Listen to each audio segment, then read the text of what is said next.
All right, everybody, welcome back to the ATB NFL Live Show. We only have 4 people this time, so probably won't be like 2 hours or whatever the last show was. But if you guys stuck around that long, we appreciate it. But it should be a little bit shorter show for you guys today. We're talking about everything going on in the league right now, a couple of particular topics that we found interesting, and of course, we always have to start off, Casey, Dalton, Zach, with the Thursday night review because we don't get to cover that game typically. We do the show Fridays and maybe Saturdays occasionally, but so we don't get a chance to cover that game. But it was a fun Thursday night game, but one with not without controversy, of course, because you can't just have a fun game that everybody's happy about. Always have to have something happen. So we'll talk about that a little bit and we'll get into the topics. But I want to start with Zach because I know you have some particular thoughts about this game and specifically one aspect of it that I think all of us are kind of getting tired of in the NFL. But why don't you kick us off with that? I mean, yeah. Last night was a fantastic game. It was a great Thursday night game between two teams that, Minnesota their defense looks like that maybe they're kind of getting solved a little bit. But the offense was firing on all cylinders. The Rams look fantastic with both Puka and Kupp back, which I think you could possibly put a pin in any sort of like rebuild scenario there if they're both back and ready. Yeah. But it doesn't, like you said, it doesn't come without controversy. And the Rams go up 28-20. I think they traded a couple of drives back and forth before the final drive, or had the Rams just scored? I think the Vikings had to punt with like 3 or 4 minutes, and then the Vikings, the Rams had the ball. We're trying to run out the clock. Yeah, and they stopped them out, and they stopped them. They punted, got the ball back, a couple of plays, and then Darnold gets sacked in the end zone. Safety's called. However, there's the glaring, obvious Bryce Young running in there, grabbing his Not face. Bryce. Hey, you're thinking about the Panthers right now, Zach. Oh, wait, and that's sorry, my bad. Byron Young. Yes, Byron Young, grabbing Darnold's face mask, twisting his head 90 degrees to the side, and what seemed like the most obvious thing that should be called, and the Vikings have a first down, set it down 15 yards closer, but no, it stays a safety. Now,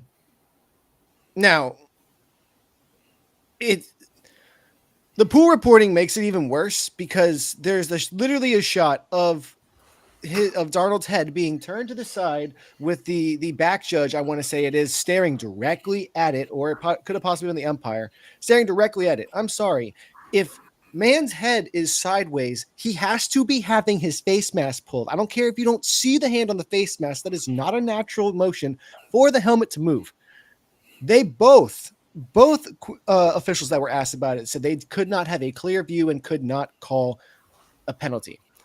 I'm sorry. You can say a lot about missed calls over the past couple of seasons. One of the most egregious being the Saints and Rams one that I think we talked about a couple weeks ago.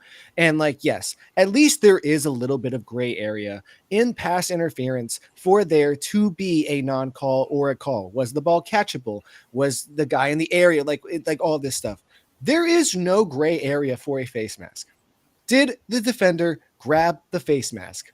That is it. That is all that there extends to.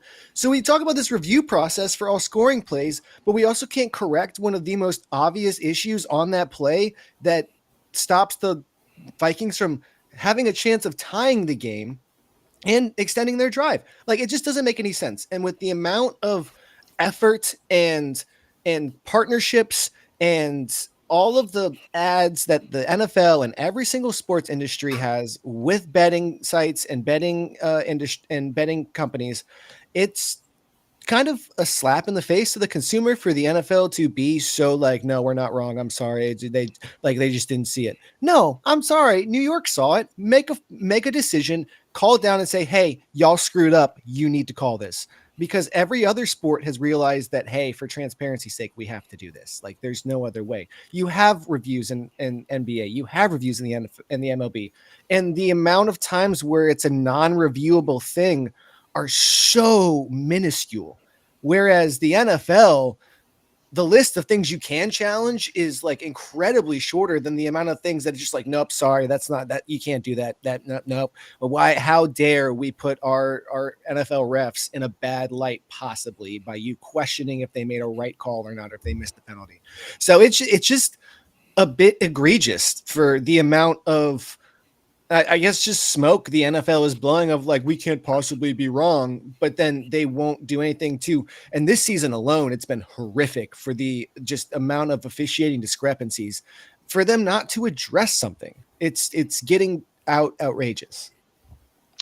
Yeah, I mean, pretty well said. I don't know if I have any more thoughts on that. Honestly, that's pretty much what it is, right? Like, the refs seem to, I mean, we say this every year kind of, but to me, like the games that I've watched, there's been a lot of just bad refereeing going on in the NFL this year, and like in a bunch of different ways. And because sometimes you see like a new call, like the hip drop thing where you're worried might be a problem, hasn't really been one at all that I can tell. I don't think they've called it yet. I don't even know if they called it, but they keep having to retroactively go back and see like, oh, hey, yeah, like fine or whatever. Yeah.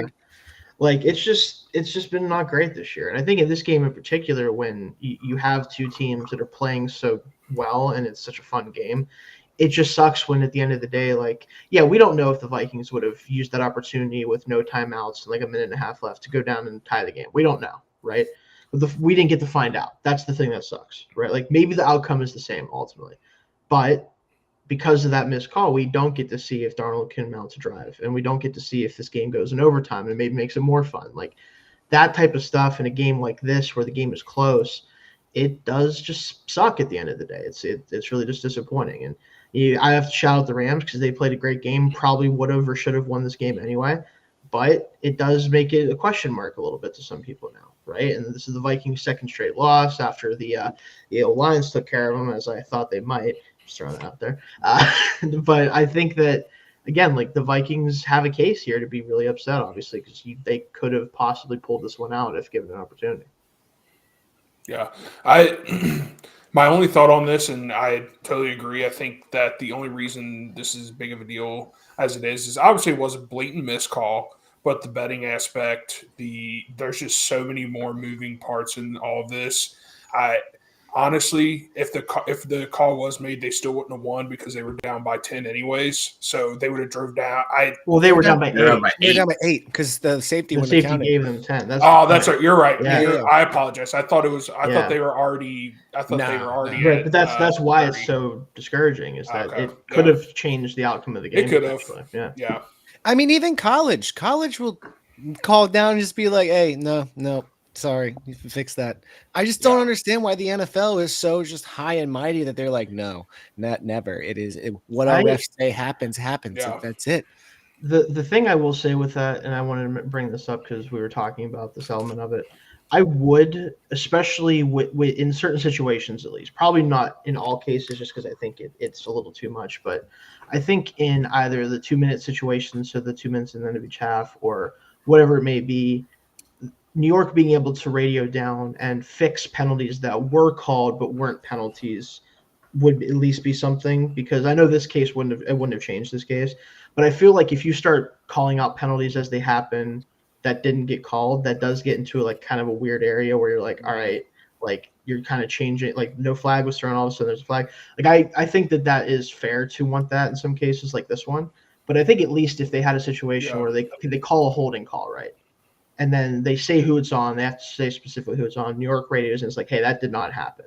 And changing a call like that could be something I could see them implementing. But I guess you just need to open up the review process a little bit. And like, look, the MLB still has their issue with the strike zone because that's not necessarily something that can be reviewed. That's different. No. It's different. But they have opened up the ability for teams in a limited aspect. They don't have unlimited challenges in a game to say, and we all acknowledge, hey, sports are human, refs are human, mistakes are going to be made. But in an age of instant replay where we can just go back and dissect everything to the millisecond, you have to open stuff up like the NBA and the MLB has, to where, okay, and like I said, the MLB has said, no, we're not touching the strike zone, but plays in the field. We can screw up. The NBA, we absolutely could have messed that foul call. I just don't understand, again, why the NFL and I think actually the NHL they're very, very transparent about that stuff. They've been reviewing stuff Yeah, forever. the NHL's always been good with that. Yeah. So I just like the USFL and all the UFL and all them, they were super big on transparency and the fans loved it. I just don't get why the NFL can't take a little introspective look at some point and just be like, hey, maybe we do need to acknowledge that the refs are human and they're going to mess up from time to time. And we need to take that mess up out of their hands so it doesn't become something like this. Yeah. And I think at the end of the day, at least if like they could have a standard of like, it can't just be like, oh, this could theoretically be a pass interference. This could theoretically be holding. If it's blatant, like a face mask situation, or if it's a very clear, like it's either a penalty or isn't type of thing, like an offsides play, like you're either offsides, you're not, or whatever. Like that, those types of things, I would be open to them being reviewable in certain situations because it is really easy to, especially like offsides and false starts, it is easy for a ref to miss those. Like, and then not even really be so much a problem of like them not seeing it, but just like the speed of maybe the game's going fast, maybe they just don't catch it, like it's stuff like that. How many fourth quarter 2-minute drills have you watched where a penalty has multiple penalties have occurred, but the refs are trying to catch up? Yeah, everyone is trying to get set. Like it happens so often. It's very easy for that to happen. So yeah, I think the bottom line, all of us kind of believe that like the NFL can and probably should be doing a little bit more to help the refs out in these situations and not allow the games to be affected in the way that they're being affected at times. Yeah. I mean, that also goes with the assumption that the NFL, wants to stop these mistakes from happening. Right, which is a big assumption to make, unfortunately. Or that they're not okay with certain results and certain no calls. Yeah. Mm-hmm. Yeah, that's a whole other thing. Whole other thing. Yeah. Let's get into our first actual topic, though, of the script. Yeah. First actual topic of the day. This is general kind of one for you guys. We're going to talk about trade speculation, who has been moved. We'll talk about a little bit about those and who could be next. I know the receiver market's been a big one for a lot of teams, including my own. I may be wearing a Lions hat, but of course I'm a Steelers fan wearing this because I told you guys, I think the Lions might be really good even without Hutchinson. I know it's only one game, but Goff is on a different planet right now. That was a good test though, because it was more of the defense is going to slow him down, and that no answers for good old Jared Goofball currently in the NFL, so that's fun. But no, a lot of teams are very much in need of wide receiver help, mine included.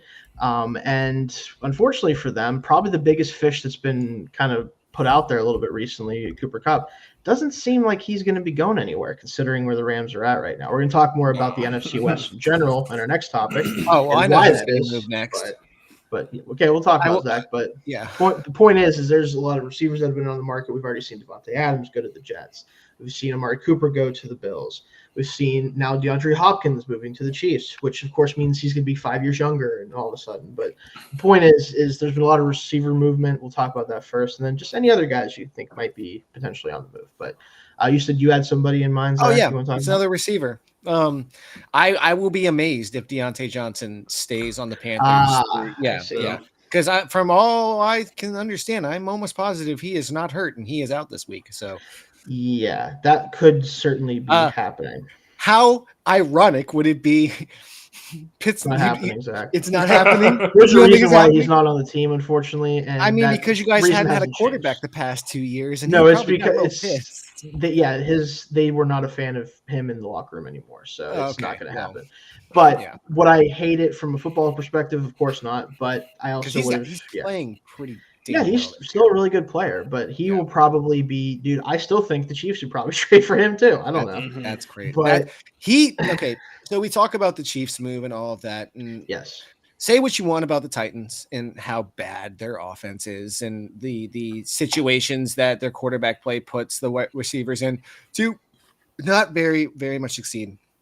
I don't want to burst Kansas City fans' bubbles, but this move is probably not going to make any sort of substantial anything for postseason chances, playoff wins, Super Bowl chances. Like the team you got right now is the team you got, and adding and look, does he still have something left in the tank? I do believe that DeAndre Hopkins has a little bit left in the tank.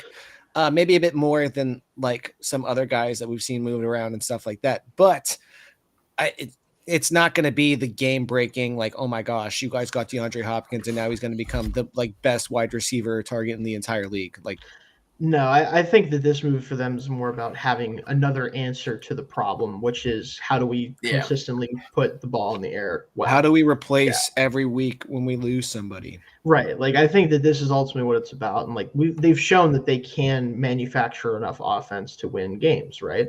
But I think this just makes that a little bit easier for them, especially I'd say in the red zone, where you can hopefully rely on him to be a target there. And ultimately, he's still a good player, just wasn't going to get used in a Titans offense that, frankly, nobody was good in. Because just ask Calvin Ridley. I'm not saying Calvin Ridley's great, but Calvin Ridley had a so-so year last year and had like twice the production he's going to have this year. So it's just not a great environment for wide receivers right now. So but yeah, that one I'm not super huge on in terms of changing much. It just makes them a little bit more effective, I think, down to down. I just think it makes them look flashier. Yeah, maybe a little bit, yeah. But the point is, all those moves that have been made, I do think Deontay Johnson is a big one for sure. I think it comes down for the Panthers. Like, you're putting Bryce Young back out there, right? The thing with him, obviously, is we've seen him do pretty much nothing at all in the NFL. And I think if you're going to play him, I know it's because Dalton's hurt, but like I would rather go out and like try to pick up a veteran for like a 5th or 6th round pick from somewhere and throw him out there to the Wolves than to throw Young back out there if you were willing to bench him to begin with. Like, what's the point of sitting him for Dalton if you're just going to be willing to throw him back out there the second Dalton isn't available? I mean, if we're being honest, though, Andy Dalton hasn't been that great either. But that's not the point, though. It's just to not let Young experience Bryce Young. Like, no, they have to go back to Bryce Young. This is going to be them determining whether or not Bryce Young is still on the roster next season. Well, then I think the answer is that he won't be, because there's no shot he can succeed. There's just zero chance of that happening. That's kind of my point. Like, if your point of benching him was to give him an opportunity to hopefully settle down and go back out there when maybe the team was a little bit more put together and things were at least settled, where you kind of knew who your guys were. You know, Deontay's not going to play in this game, you said, Zach, and like all this other stuff. Like, there's no shot, right, that he could possibly be good at this game, right? Like, there's just no, against a Broncos defense too, like, it just doesn't feel like they really – I don't think they're playing because they were wondering if he can still be the quarterback. I think they're playing him just because they know he isn't the quarterback, and they need someone to go out there and get their ass beat for the next however many games. So it feels weird, but I do think Deontay should be on the move. Chiefs do make a lot of sense, like I said. I mean, trying to think, like, would the Niners, with their injuries, consider that, Casey, just to add some veteran leadership? They might. They have a few rookies that they are pulling up from the practice squad that they've drafted over the past few years that just have no room, and we still decide to draft 3 wide receivers every draft for I guess for this exact reason. I would only count them out because it's in division, but man, would Tampa desperately love that? They would definitely need it, but again, I don't think they'll do that. Yeah, I mean, maybe the Panthers don't care in the situation, and they won't. And another team that I don't think would just make the move out of like their own hubris, but I don't see how it could hurt Dallas to try to call and see what it would cost. That's fair too, but Jerry won't do that. No, Jerry won't do that. But I just think, like, he's definitely a piece that we could see moved. And then there's some other guys that, like I said, Kupp would have been, I think, in this conversation, but I feel like the Rams really think and are probably correct that it is not over this year for them with how they played this past Thursday, and the fact that the division, which we'll be talking about in depth here shortly, is frankly not very good right now overall. Yeah. So everyone kind of has their own certain chances within this division, and I think the Rams are very much within their right to continue to go for it. Yeah. I got a non-wide receiver, I think. Yes, we could definitely talk about them too, for sure, Dalton. So what's up? Hassan Reddick, I think now that he is playing, I think this is the sign that he is getting moved. I think this will show the league something, so that way we can move you. Because unless the Jets all of a sudden become playoff contenders in the next 2 weeks, which I don't see happening, I could see it if the Jets keep losing, which, they might win this week, but I think they're still going to be, by the deadline, they're probably going to be a 3-win team at best. That's a good point. I could see the Lions being like, hey, this is our chance to sell out for a ring. What do you want for him? Yeah, that's a good point. On that contract. What do you want? Point. I think that would make definitely some sense for sure, because I know that he's playing. I don't know if they really changed anything with his contract or not in order for him to do that. Yeah. So yeah, that certainly could be an option for them. An interesting one for him to go to. This would be less of a true contender moving forward, but maybe just to rectify, bring him back. Like, could a team that really needs pass rush help, like the Cardinals, consider giving up something, considering they're kind of sitting in the thick of it too right now in the division? Yeah. Like, that would make some sense. They're already familiar with him. He's developed as a pass rusher now. So they know what you're getting. Any pass rush help is always being pushed towards Miami, so that wouldn't surprise me either. For sure. Yeah, that would make some sense too. There's definitely other guys that we could talk about too that could be in the block. I know that for the Raiders, Dalton, do you think anyone, not Crosby, I'm not going to even entertain that. I don't think that's happening. But any other guys that you could see them potentially looking to move on from before the end of the season? It's tricky because I think a good candidate would have been like a Malcolm Kuntz, because he's in a contract year, but he's out for the season. Yeah. A lot of their other guys, it's really tricky because I don't see them moving like a Nate Hobbs. Just because of how well he is playing and how young he is. I don't see the point unless you're just in a full-blown fire sale, which I don't think they're there. No. I think my guess is the strategy is going to be, let's get a quarterback this offseason and try to make this a 1 to 2 year rebuild rather than like a 3+ year rebuild. Right. So I think they're going to try to retain a lot of those guys in the defense that are in contract years.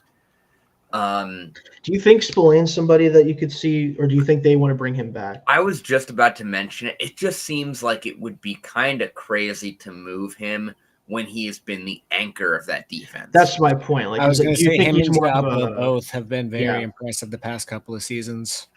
So do you think he's more of an extension candidate than I would think so. I kind of thought so too, but he is a little, I think he's like 29, 30 or something like that. So I wasn't sure if maybe they were thinking about going younger at that position moving forward. I would think they'd be more likely to move somebody like a Luke Masterson that can't really push up the depth chart. Maybe try to get like a 7th round pick for him. Gotcha. Or even a Tommy Eichenberg, who looks like he could probably start somewhere in the next year or two, but probably won't with the Raiders. But I think those are probably, if anything, more off-season moves than deadline moves. Yeah. Do you think Myers is untouchable for them? Like, do you think a team? Jacoby Myers? Yeah. Do you think someone could pry him away? Now that Adams is gone, I don't see it, just because you'd want somebody stable. Right. For when you're I'm pretty sure he's a really good locker room guy too. I'm sure he is. He's been there for a while. I'm just thinking he's one of the few guys that I think has the right combination of like age and level of play to get something considerable back. For sure. Where like that could make some sense, because you probably want to rebuild the receiving core to some degree now that you let Adams go. But Myers could be one of the guys that sticks around to help that. So yeah, I think a lot of their best candidates just really aren't in a position to be moved right now, because like I think it would be Kuntz. And I think it would be because I don't know if they're going to pay him. And I think the other one would probably be Michael Meyer, but they can't really move him right now because he's going through some personal stuff and is away from the team currently. It's apparently a personal situation that has come up before. Okay. But everyone's been very cryptic about it. It seems like probably some type of, my assumption would be something mental health related. Right. So with the question marks around him, I don't see him getting moved. Gotcha. The only other guy I could think of they just brought in this year, maybe Harrison Bryant. Yeah, that makes some sense. But too, like, you're going to get what, maybe a stick for him? Maybe at most for a team, and who knows? Yeah, I think the Raiders I wanted to bring up just because I thought they were like in an interesting spot with that. I think the weird thing about the trade deadline right now is, outside of some disgruntled wide receivers, most of the moves feel like they've been made. Yeah, I don't think we're going to see a huge one, but yeah. I did actually just think of someone that could legitimately get moved if he's able to get healthy. okay. If they think he'll be back for the playoffs, Marcus Epps. That could Oh, be that's a good somebody. one. That's a good one too. Yeah, because he is not going to be back next year the way Isaiah Polamau's playing. Yeah, that's true. There's no chance. That's a good point. Yeah, because like before his extension, I would have said possibly Alvin Kamara could have been a candidate for getting traded. But he wants don't do that. Baby. Well, no, I don't even I don't even think it's that. I don't think Alvin Kamara has any interest in playing for another franchise besides the New Orleans Saints. I mean, if that's the case, then so yeah, be it, yeah. I don't think he would want to move. And given what the Saints, given the culture of Saints football, if somebody wants to stay, they're going to let him stay. I mean, they let the ghost of Drew Brees play out his entire career. So right. So fair enough there. I'm trying to think of some other teams we could maybe discuss a little bit just in general. I think the problem is it's so wide open. Yeah. It is kind of. There's a few teams obviously that are like very clearly out of it that I think you could talk about. But they don't have anything.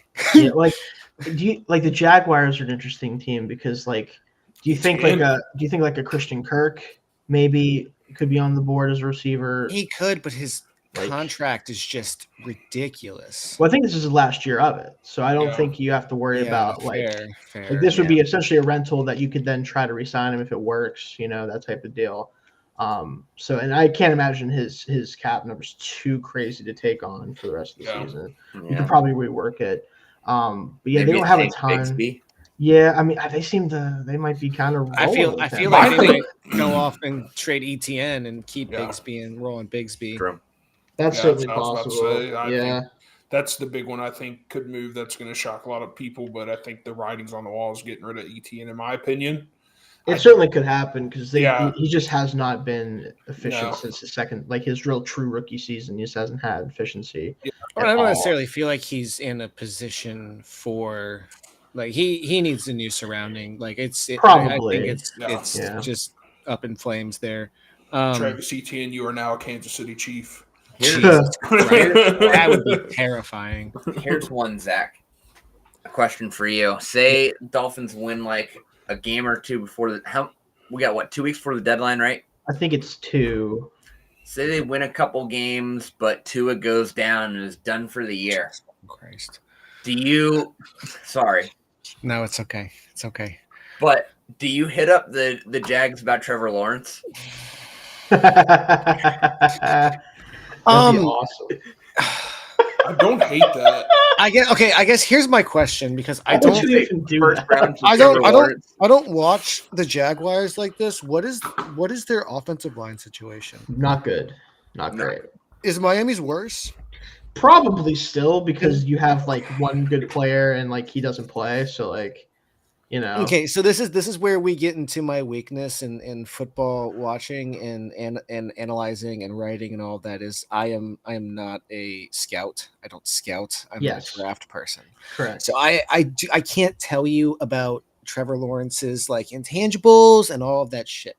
All I know is that the Dolphins have doomed themselves into, unless you have Tua back and center, it's going to be a tough time. And from my understanding, Trevor Lawrence is like pocket passer. Yes, no. I mean, I would say so technically, but more so than Tua, where he's more like anticipation passer. Lawrence has much more escapability and playmaking ability for sure. Yeah. Like, okay. So without a doubt, but I guess if I just don't. Miami's issues always come down to the idiots in the front office think that this absolute BS form of an offensive line is going to work and don't do anything to make it better outside of like make a sidestep in center. That's all that they ever do ever since Mike Pouncey left. And I just don't know if it would do anything. I mean, at that point, as much as this is insane to say, you might as well just fucking throw Tim Boyle out there for the rest of the season and see what happens. But I hate to say this because I get that we give coaches a lot of credit, a lot of extra credit when players get injured. I am so happy that this happened this year because I don't think any of the issues that that we found out that McDaniel has would have come out if this hadn't happened. And his inability to adjust the play calling to any sort of offensive scheme outside of Tua is pretty damning.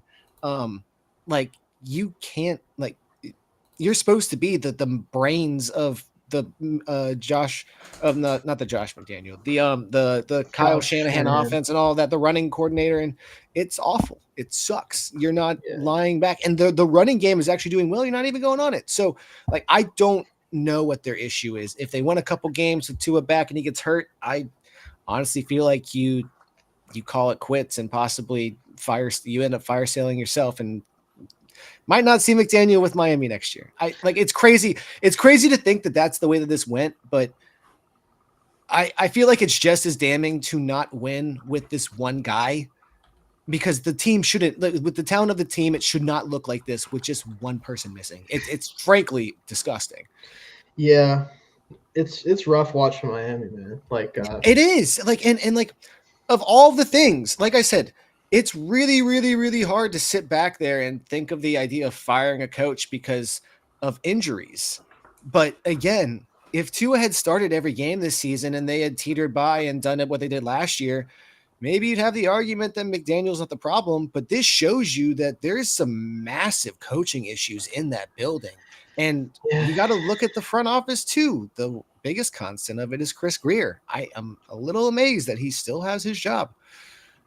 Aren't we all? But no, I think the Lawrence I just don't. I don't know sure what move. I don't know what move. And with Lawrence, that's going to be interesting, because if I'm Jacksonville, I'm not sending Lawrence anywhere. I don't. What do you have behind Mac Jones? You have nobody on there, but I would rather just keep Lawrence out there and see what happens. And I mean, they have a coaching and culture problem in Jacksonville. I'm not saying that Lawrence is playing incredible. They need a culture change. Yeah, they need a culture according to the head coach. Yeah. Still one of the best lines of the year, which is crazy. That is one of the greatest quotes I've heard in a long time. It's amazing. Yeah, it's insane. But I do think that Lawrence, they paid him that deal. I think that he has the potential to pay that deal off, but they have to change a lot of things in the organization. So we'll see how that goes. But yeah, that's we'll definitely bring this topic probably back up before the trade deadline. But now I want to move into the division that I thought was going to be one of the kind of ones that we knew the most about in the NFC, in my opinion, going into the year. And it turns out we don't know jack diddly about it, guys. The NFC West is an absolute mess right now. In terms of like what we expected from the top of the division, from kind of everybody, it just feels like all over the place every week.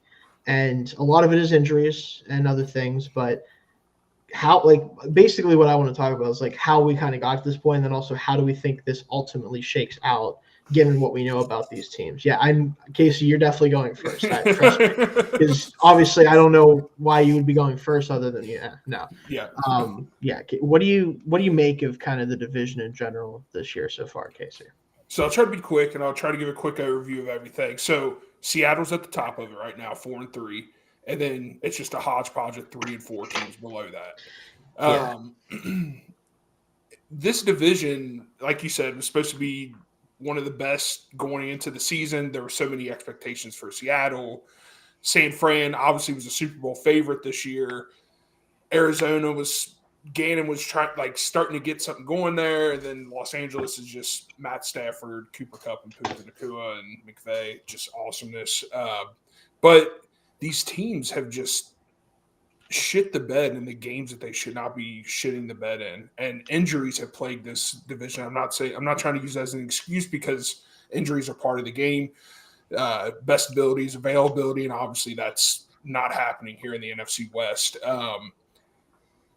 What's crazy is it feels like Seattle has a chokehold on this division, but at the same time, in a matter of 3 weeks, this division could be upside down.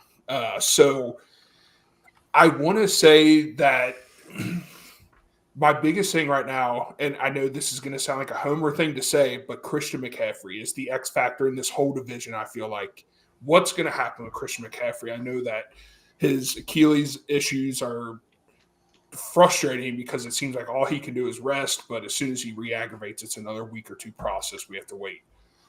There's speculation that after this Sunday night game against Dallas, they had the bye week, hopefully back week 10. If that's the case, San Fran, like in the past years, could go on a quick 5-6 game run, and all of a sudden everyone's like, oh, this is the team to beat in the NFL. But at the same time, the Rams have Cooper Kupp back, Puka Nacua. They did not skip a beat last night. I mean, Puka had 100-plus yards. I thought he was going to have like 10 to 12 snaps. I mean, dude, they were instantly using him. They did not care. With the trade situation, we all thought Cooper Kupp was going. That is not the case after what we saw last night. He was still getting long targets. I mean, it's just hard to say. Arizona, if they can pick up some guys on the defensive line, that's another scary team to look at. If Marvin Harrison Jr. and Kyler can start to connect a little bit, I know Connor is doing great there. Seattle, another one where this team goes as far as Geno Smith will take them. So it's kind of Seattle is at the mercy of their quarterback, that it's hard to put all your eggs in that basket with Geno Smith. As much as I respect the guy and think that he's done great in Seattle, and I think it's been great for his career, when it's week 16 and you're playing in San Francisco or you're going to SoFi Stadium, how good is Geno Smith going to look?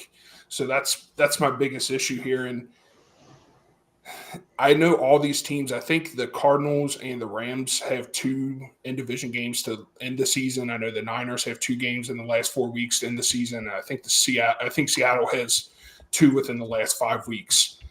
Those last 5 weeks are really going to decide this division. Everything from now until week 14 is just going to be who can win 1 or 2 games, keep themselves relevant, and then it's just going to be a knockout, drag-out fight at the end. I think you're only going to see one team from the NFC West in the division. It's going to be like when you saw the NFC or the NFC East, when they have like an 8 or 9 win team, but they're fourth, they're ranked fourth because they won the division. But then they have the Cowboys or something with 12 wins behind them. So it's or not the Cowboys, but the Eagle or the Niners or something behind them with 12 wins. So it's just what? I don't know. Yeah. It's embarrassing. Yeah. So who knows? This division, like I said, it's going to be interesting to see what it looks like at week 13. I think if I had to bet who's going to win this division right now, and I hate to say this, I think it would be the Rams. I think that their offense is just too good with everyone healthy. I mean, I don't know. And plus, the Rams and Arizona have gotten wins in the division. Seattle's the only winless in the division, so that hurts them when it comes down to the end of the line. Yeah, and rant. Yeah. No, I think that's a good point across the board. With I think the division is just beat up.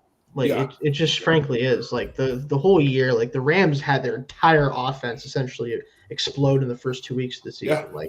Quite literally everybody that means anything except for Matthew Stafford and Kyron Williams pretty much. Thank you. I was about to say somebody better say Kyron Williams' name because nobody's saying his name, and I was "Jeez." I know better than that. Trust me. I think he's amazing.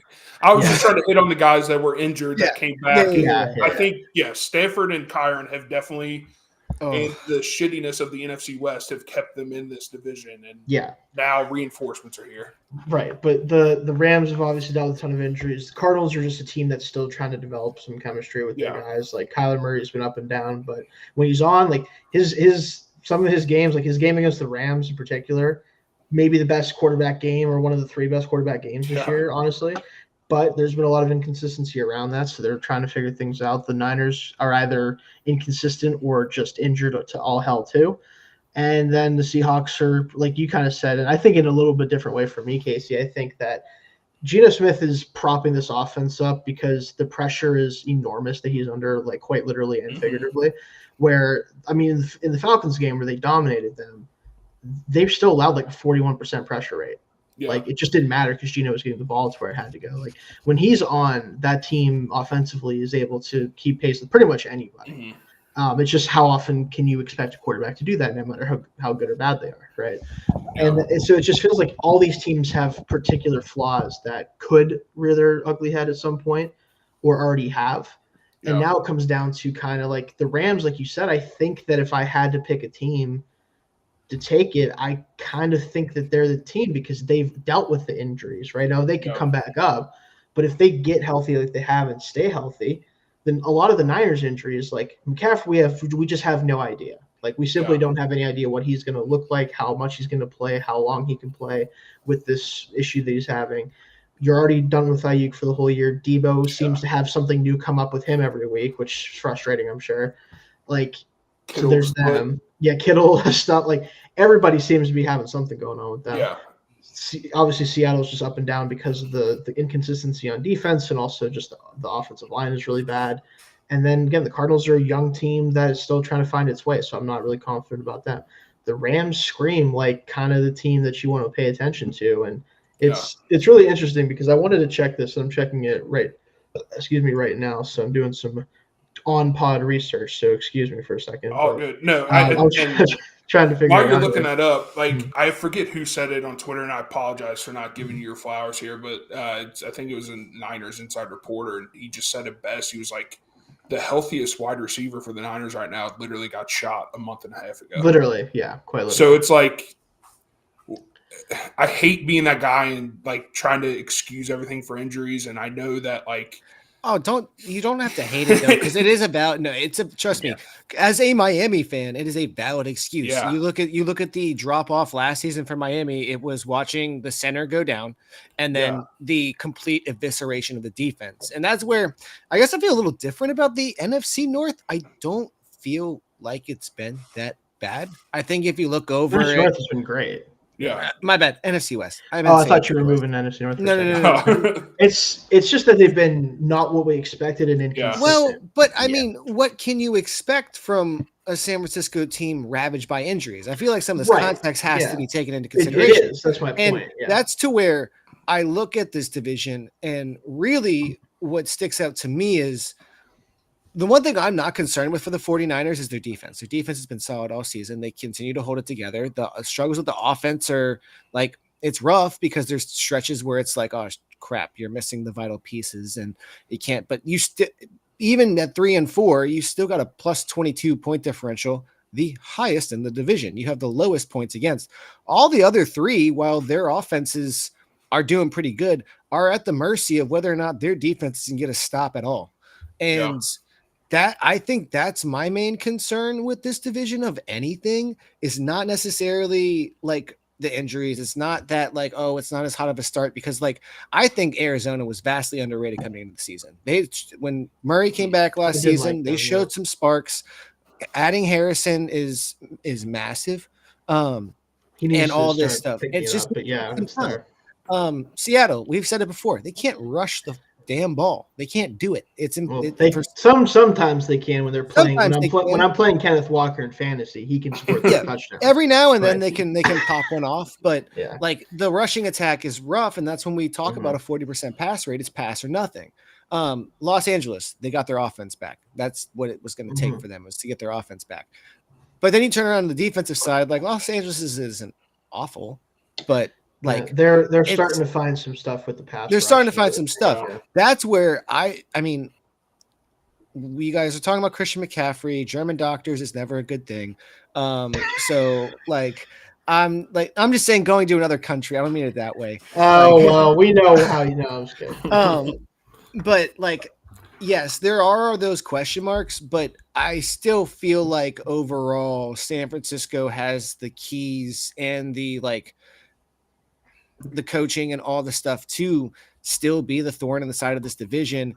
It's which of the other three can get all phases of their football in line to take down a good defense and a good coach. Like, yes. And this is all in spite of Brock Purdy, who's having an incredible season. We want to talk about Brock Purdy the past couple of seasons. Let's talk about him this year, because like, you want to give somebody his flowers, give him his flowers for what he's doing. I was a massive, massive denier, but like, if the dude's dealing, the dude's dealing. So like, Brock Purdy.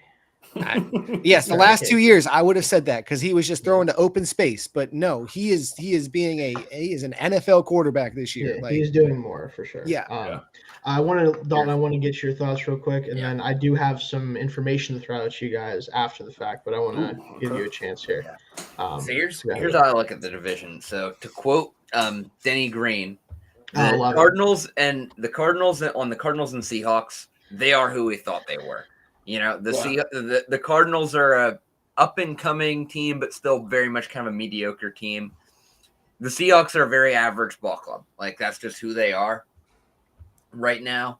Whereas your two real contenders in that division are the Niners and Rams, and they have both just been absolutely destroyed with injuries. That being said, with the Rams getting healthy and looking at their schedule, outside of the division, they play the Dolphins, Patriots, Eagles, Saints, Bills, and Jets. That's not bad.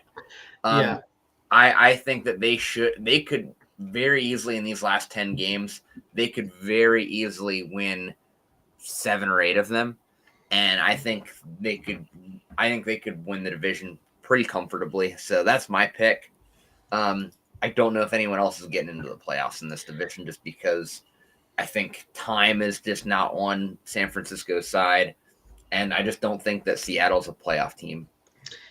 Yeah, so what I wanted to point out, it's actually what you pointed out, Dalton, is that if you're looking at these teams in terms of strength of schedule remaining, which obviously that can be misleading at times. It can, because you don't know what these teams are going to look like in 3, 4, 5 weeks. But right now, San Francisco, 4th hardest remaining schedule in the NFL. They're facing they have the Lions, the Bills, the Packers, the Bears, who have been very good, obviously.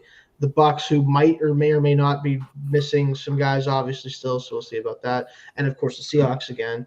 And then you look at some of the other guys like Seattle. Their strength of schedule. Let me double check it here. They're 13th, so they're close to the middle of the pack.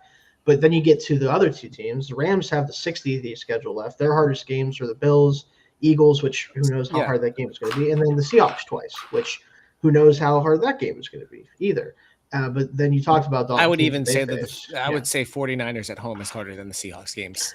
Right, that's my point. Like it gets to a point where like the Rams just have a much easier stretch of games to take advantage. I'm sure there's a lot of teams that would pay a lot of money to have the Dolphins, Patriots, Saints, and Jets left on their schedule right now. That's my point.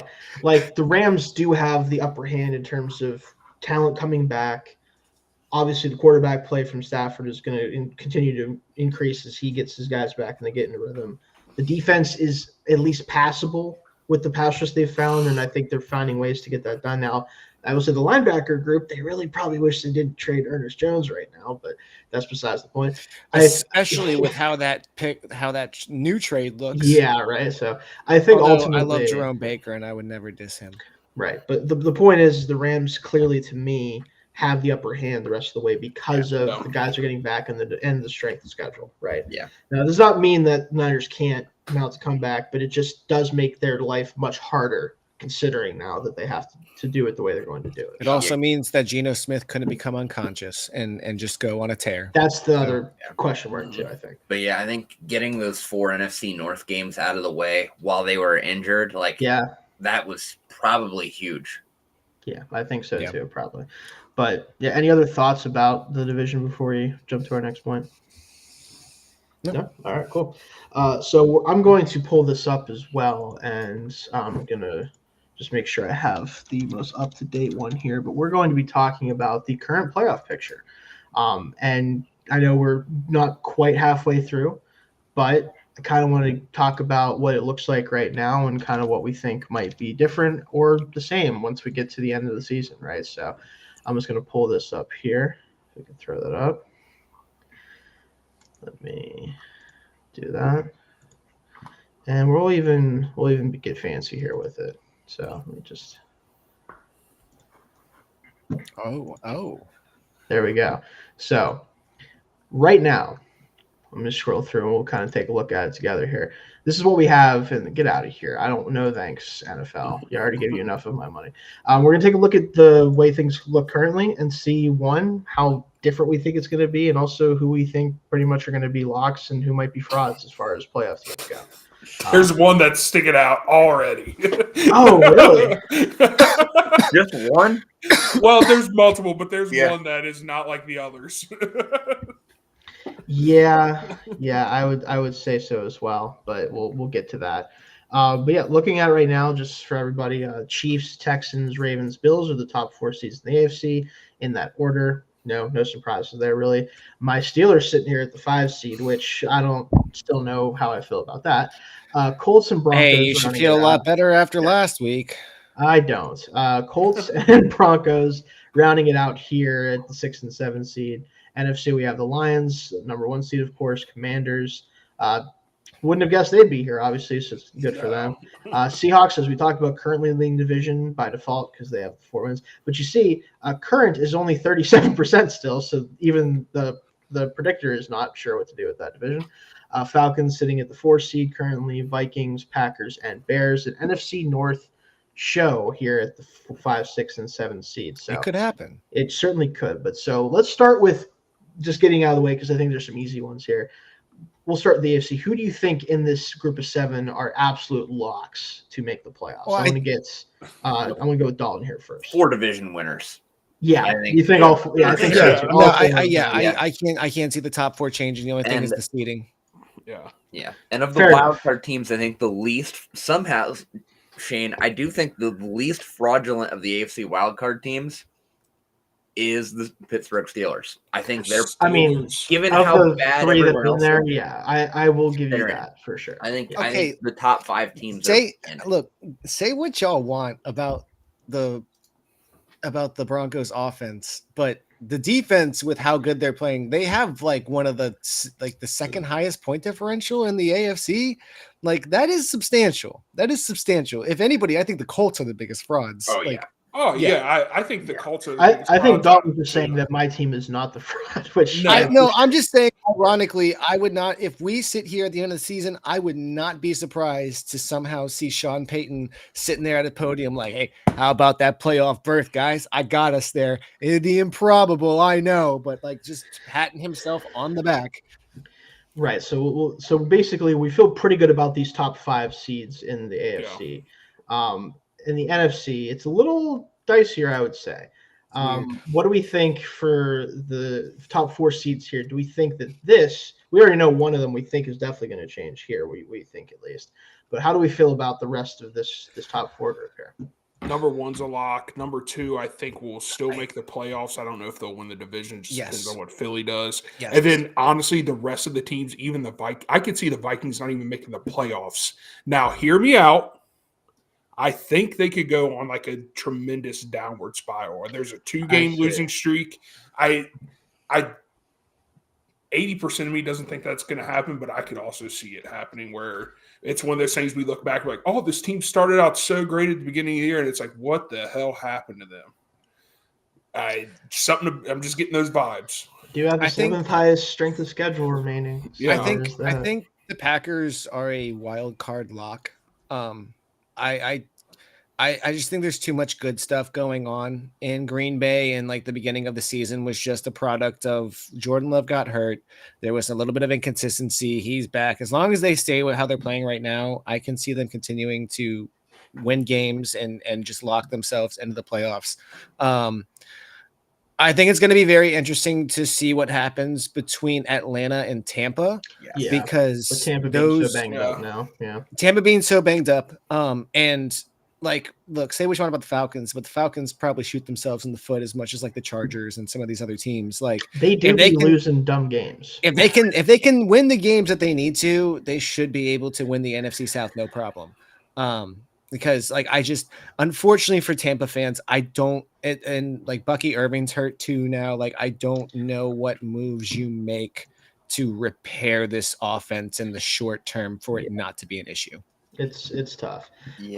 So I do think I'll say that I think that the Vikings and Packers both have still pretty solid shots of making it, simply because I think that those teams will have to kind of manage their division. And I think as long as they are able to at least split the divisional games between those two, like they both can go either 4-2, 3-3, I think that'll be enough. But I will say the Bears are the team I'm most curious about because you do have a Caleb Williams who's heating up with the offense now. The defense is legit. Like, I do really believe that. I think that group is at least one of the top 10 or so units in the league, so that gives them a lot of leeway there. Of this group here, though, like, I think this 8 through 12 group, obviously, with Niners too, of course, because the whole division here is the whole thing. But, like, let's actually take these teams, because we already talked about these teams here. Of these three, like, the Bucs obviously have a chance if they can manage the injuries somewhat. But the Eagles and Cowboys, man, I don't know what to do with. Like, the Cowboys are just, to me, they're just not a good football team. Really constructed. No. But I don't know for sure that means they can't sneak their way in somehow. Especially if Parsons comes back and is healthy and stuff. So like, that helps them a lot. Like I said, the smart thing for Dallas to do would be to ring up Carolina and say, yo, how do I get Deontay Johnson? Because it's clear they need something else on offense to not just. I mean, hell, I'd probably be asking about Chuba Hubbard more than I'd be asking about Deontay Johnson. Fair. Or I don't know if they want to let him go, but like, and they've also got Raheem Blackshear and a couple other people. Miles Sanders is kind of stinky, but yeah. So I mean, I can't take the Cowboys seriously. No, yeah. And this is, I mean, as crazy as it sounds, but it's the truth. As long as Jerry Jones is in charge of football operations, like, they should not be taken seriously. He's past his prime. It's done. Like, hand over the team to somebody who knows what they're doing, because you do not know what you're doing anymore. It's just very clear. It's tough. The Eagles, though, I mean, they're coming back. They're the ones that I think, like, look, it's going to be on the Commanders to stumble. Yeah. It's not going to be on the Eagles to mess it up. It's going to be on the Commanders to fall back. I do think the Eagles are probably the team that's not in the playoffs right now that I have the most confidence, outside of maybe the Rams, because I think they can win the division, to get up into that group. And I think it probably would be at the expense of either the Bears or maybe the Vikings. It's tough because I think the NFC is really weird, right? Which is a lot of teams that aren't that great, in my opinion, and then you have, like, the Lions. Like, that's kind of where it feels like right now because of a combination of injuries and other things. But yeah, I think the Eagles are getting in as a wild card team, just the way they're really starting to get it together. I do think the biggest frauds in the NFC playoff picture might still get in with Atlanta. I don't think they're very good.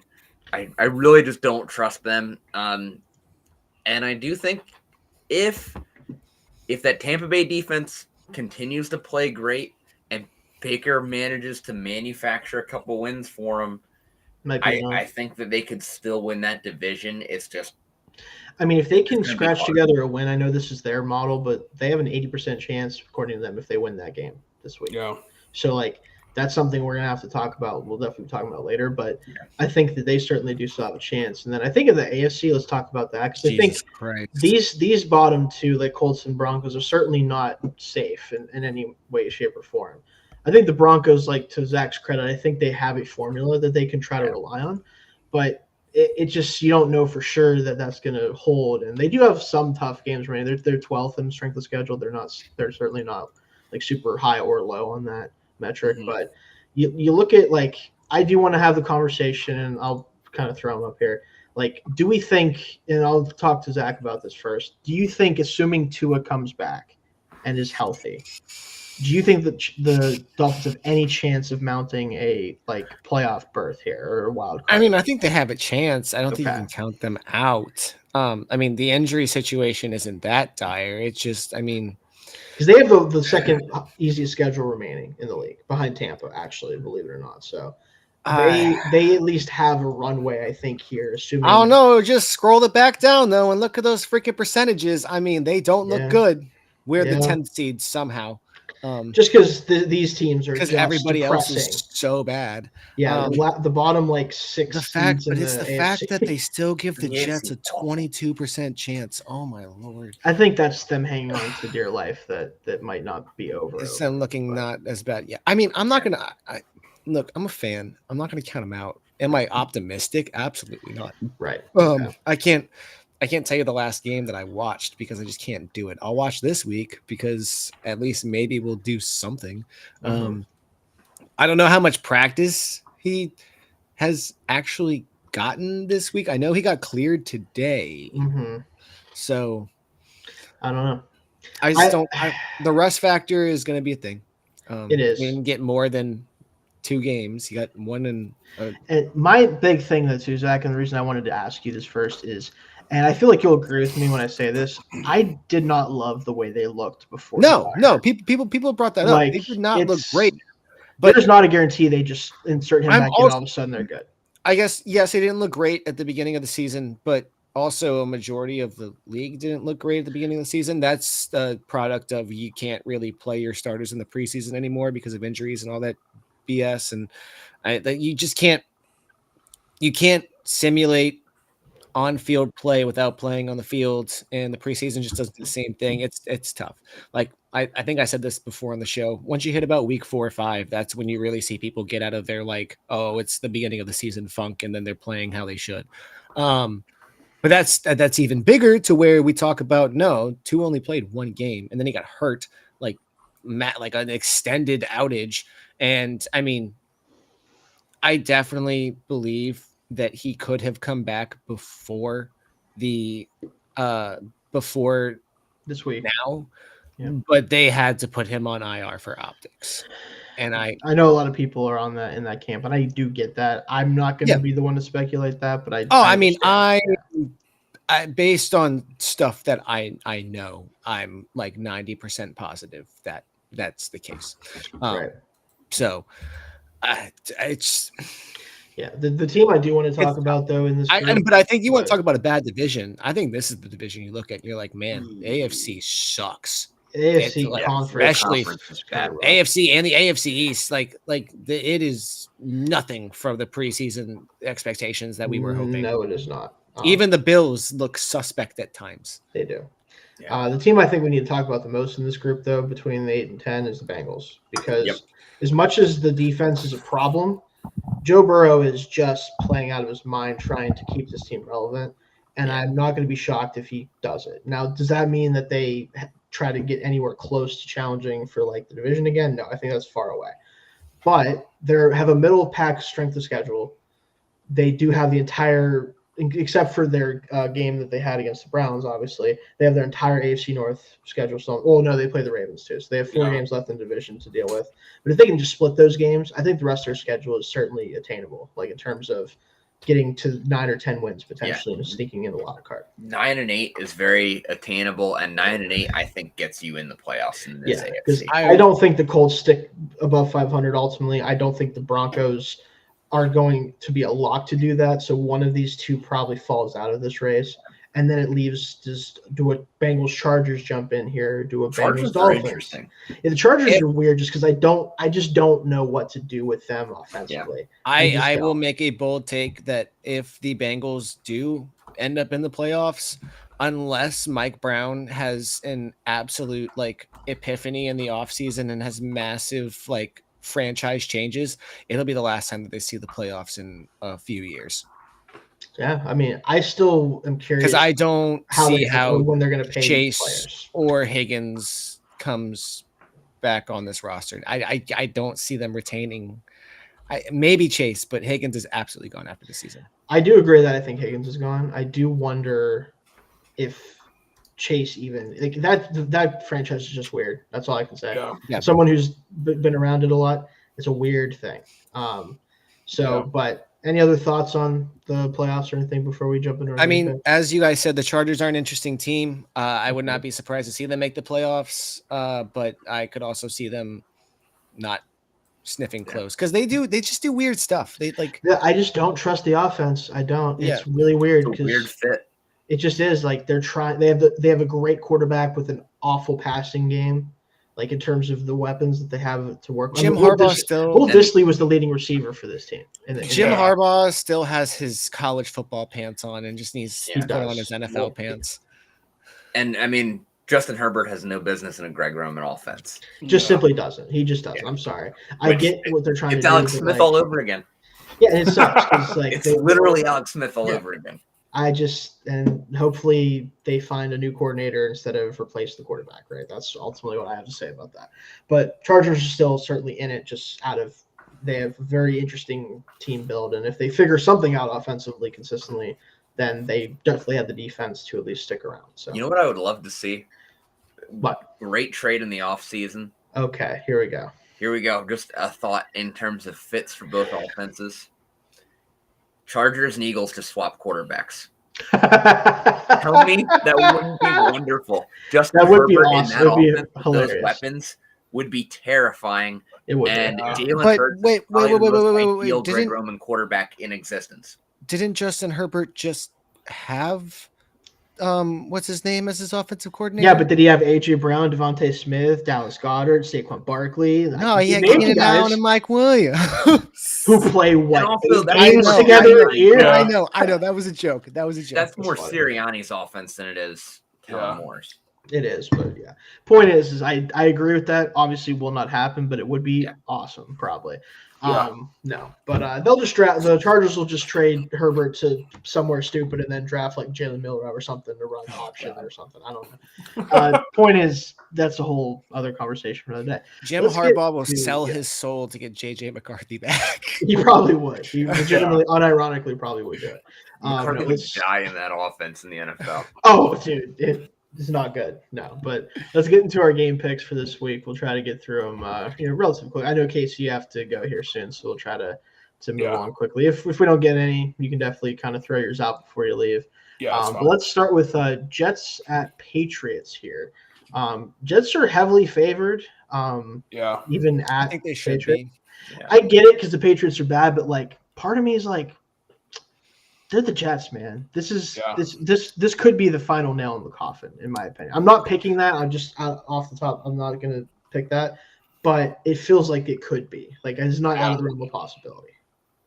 Yeah, and just a clerical thing here. Do we want to say what our underdog is and our blowout as we get to that game, or do we want to keep okay? We like to do that typically. Well, neither of those. I just want to get that out of the way. But I'm taking the Jets in this one. I think they'll win. I don't know if they're going to blow them out, if it's going to be close. Who knows with this Jets team? Yeah. I think that the Jets are going to win handedly. I'm not going to go blowout, but I mean, we also have to remember the Patriots are coming back from London. They looked awful in that game. I expected a lot more from the Patriots in that game. So that line is horrible. Yeah, I mean, Drake May admittedly played well considering. Yeah, and they did give up a punt return touchdown. That was a kick return touchdown. Roster. Yeah. They and as you just said, they have a horrific roster. So I'm gonna go with New York. They definitely cover. I think this is the game that everybody thought was going to happen last week. They just needed more time. Yeah, get ready for the Jets. Yeah, I do think the Jets win, but I wouldn't be that shocked if they find a way to lose this game and kind of just put an end to any conversation about them being a good football team this year. Eagles at Bengals. This one is one of the more interesting games of the week, in my opinion, for a lot of reasons. But so I could see this going in kind of either way. But Casey, what do you think with this one? Bengals. Yeah, I think the Bengals are typical Cincinnati, start slow, and then just slow roll, and you're up to 500 degrees by the time it's the end of the season, and you're marching into the AFC Championship.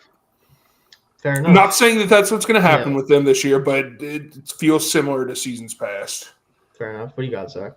I think I'm going to go Philly. I really liked what I saw last week with Saquon, and I mean, just letting him run amok and I did call the revenge game last week. I liked having that in my pocket.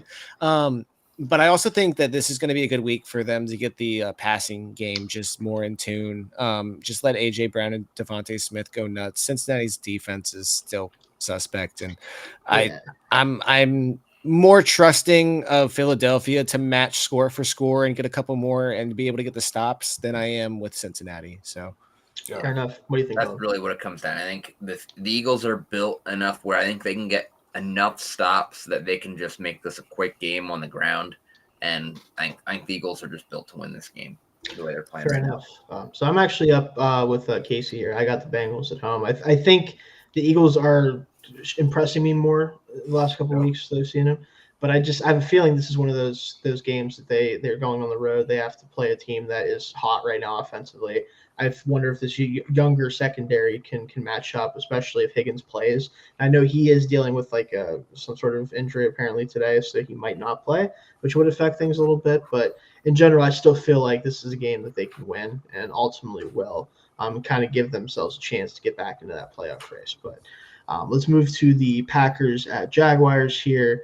Is anybody willing to pick the Jaguars here? Like, is this anybody's blowout pick, perhaps? This is my blowout pick. Is it? Okay. So. Yeah, I mean, I think this is like the week where we're like, yeah, the Jaguars are still dead. Don't let last week fool you. I don't think it's fooling anybody. Yeah. No. They're dead. And yeah, this is gonna be the Packers run game. Just Josh Jacobs will get his second receiving touchdown of his career. Receiving touchdown in his career. Yeah. Matt LaFleur hates running backs. That's just the only answer. Yeah. He's willing to let Jacobs get all these rushing yards, but will not let him score. It is so mean. Well, no, but that was the whole thing, that he had never had a rushing or a receiving touchdown. Yeah, he'll get a second receiving one. Yeah, but he's not even scoring a lot on the ground. No, like they're just not letting him. They're getting yards, but they're just not letting him finish drives, and it's mind blowing. Yeah. Are you sure it's not just because he's on your fantasy team, Dalton? It's not why you're so upset. Are you sure? Mean, he's just cursed right now. He's been cursed with touchdowns his entire career because that is true. He does not score. Finally left the Raiders team that could not score in the red zone to save their lives pretty much his entire time that he was there, and now he is going to a coach that just decided. Now he's not even getting coached by AJ Dillon either. Yeah. They just straight up aren't scoring rushing touchdowns. Yeah. It's very funny. No, but that makes I will be taking the Packers comfortably. Not my blowout pick, but could have easily been. Let's move on to what is my my blowout pick this week. Yep. Titans at Lions. Yeah, so three of us. Yeah, listen, this is about as much of a mismatch as it gets in the NFL right now. Look, they had to reel it in this week or this past week to make sure that they didn't make any mistakes. The playbook is going to be wide open. Passing touchdown. They will get an offensive lineman touchdown this week. It will not get called back. Just wait for it. Yeah, the Titans are either starting Mason Rudolph, who I know all too well, and or Will Levis or whatever's left of Will Levis. I pray for the Titans defense. If there's a prop for Brian Branch to get 2 interceptions this week and keep that streak going, play it, do that. The whole 9 yards. This could easily be like a game that's over at halftime. Like it very easily could be. Now, because we're saying that, they will make it a 20-23 game. Yeah, of course. Like I was going to say, real sickos know that you bet on the Jaguar or you bet on Tennessee this week. Yeah. Cover, real sickos bet on Tennessee to cover for sure. But I will comfortably take the Lions to go ahead and make this a pretty easy game for them.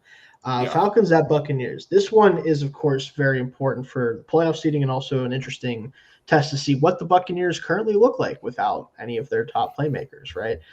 This one's going to matter a ton for that. Is this the first one of the season for them? No, they played that Thursday night game where Kirk Cousins threw for like 5 billion yards, right? That's right. So, so this is certainly interesting. It is at the Bucs this time, so it is, that's something to keep in mind. But what do you have for this one, Casey? I had the Falcons just because I don't know if K. Dotton can carry this team. K. Dotton, yeah. Honestly, correct, yeah.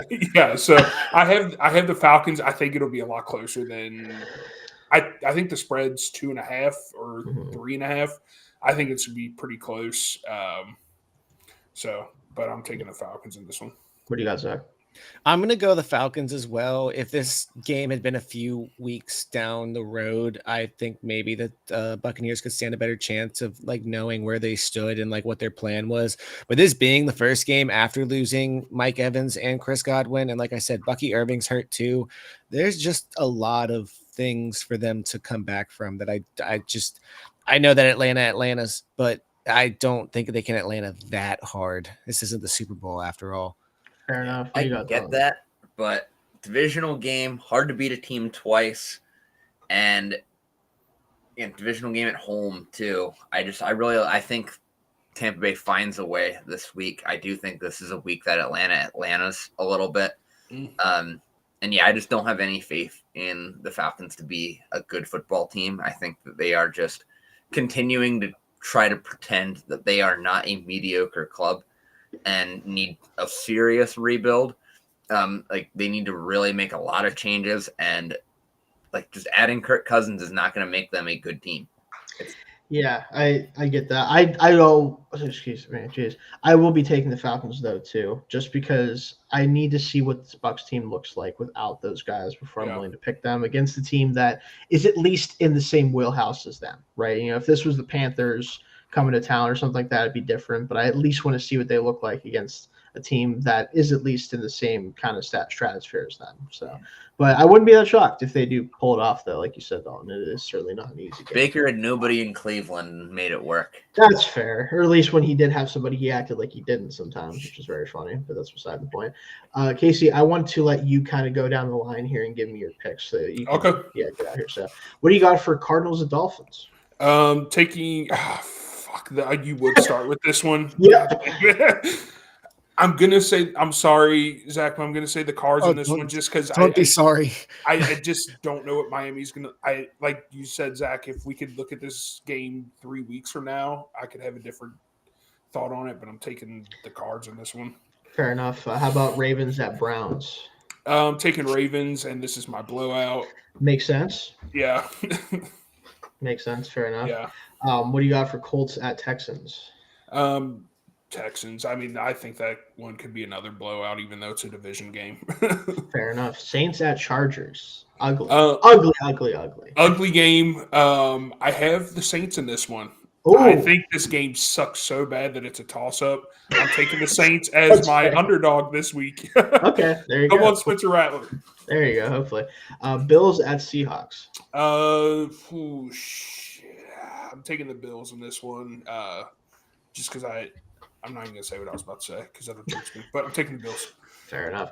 Bears at Commanders. The Jaden Daniels-less Commanders as well to keep in mind. Yeah, I'm going to take the Bears in this one. With who's even the backup? With Marcus Mariota. He was dealing, though. He against the Panthers. Though, I don't care. NFL football team. Coming in cold, it doesn't matter. I'm just messing. Until he gets hurt.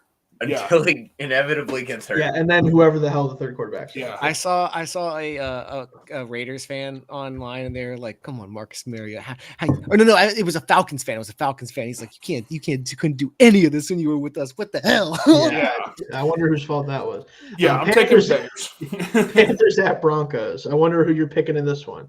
I'm going to take the Broncos, but I could see this is where the Panthers get another win on the season. Ooh, with Bryce Young at quarterback? With Bryce Young at quarterback and a dominating defense in Dicing Denver. up the Denver defense. This game just screams. It would be really ironic if Bryce Young just obliterated the that's what I'm saying. Defense. This game screams like it could go upside down to me for no reason. For sure. Chiefs at Raiders. Dalton, close your ears. No. Yes. Raider. I'm just kidding, Chiefs. I'm sorry. Fair.